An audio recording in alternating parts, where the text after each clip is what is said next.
نماز اللہ کی طرف سے اس امت کو ایک تحفہ ہے. نماز اللہ سے رابطے کا ذریعہ ہے. اللہ کو ہماری عبادتوں کی ضرورت نہیں ہے. ساری کائنات بھی، ساری مخلوق بھی فرعون، نمرود اور ابو جہل کی طرح نافرمان ہو جائے نا، رب کی شان میں کوئی کمی نہیں آ سکتی. ساری کائنات، ساری مخلوق غوث اعظم، داتا لاہوری، خواجہ اجمیری کی طرح عبادت گزار ہو جائے تب بھی رب کے شان میں کوئی اضافہ نہیں ہو سکتا. اللہ نے ہمیں جو نماز پڑھنے کا حکم دیا ہے، کیوں دیا ہے؟ کیا اس کو عبادت کی ضرورت ہے کہ کوئی سجدہ کرے تو میں رب ہوں گا؟ نہیں. اللہ نے ہمیں دن میں، رات میں، جو 24 گھنٹے میں 5 نمازیں ہم پر فرض کی ہیں، وہ اس لیے ہے کہ اللہ ہمیں اپنا قرب عطا کرنا چاہتا ہے. اللہ ہمیں اپنا قرب دینا چاہتا ہے، اس لیے ہمیں 5 نمازیں عطا کی ہیں.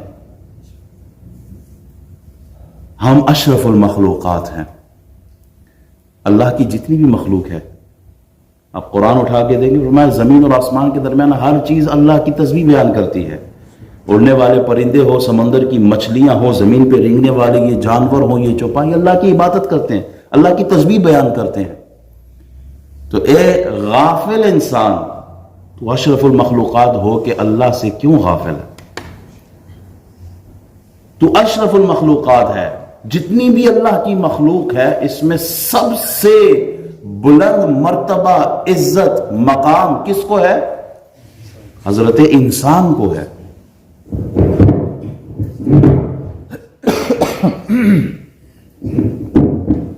اللہ تبارک و تعالیٰ نے ساری مخلوق جو ہے وہ کن کہہ کے پیدا کی ہے، لیکن حضرت انسان کو اپنے دست قدرت سے پیدا کیا، بنایا ہے.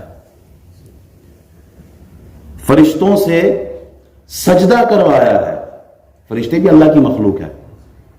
حضرت انسان کو فرشتوں سے زیادہ علم دیا ہے. حضرت آدم کو سجدہ کروایا ہے. انسان ساری مخلوق میں لقد خلقنا الانسان فی احسن تقویم، ساری مخلوقات میں سب سے زیادہ خوبصورت اللہ نے حضرت انسان کو پیدا کیا ہے.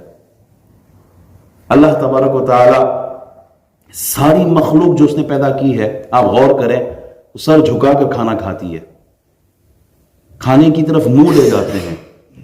پرندوں کو دیکھیں، جانوروں کو دیکھیں، لیکن انسان تو اشرف المخلوقات ہے، تیرا مقام اونچا ہے.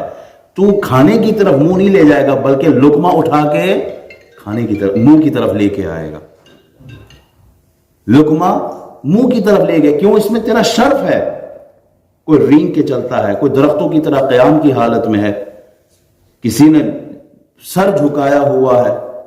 جانوروں کو دیکھیں کس حالت میں ہے، لیکن انسان، تیرا سر ہم نے بلند کیا ہے، تیرا سر جھکنے نہیں دیا. تو جب تو اشرف المخلوقات ہے، پھر تجھے عبادت بھی کرنی ہے.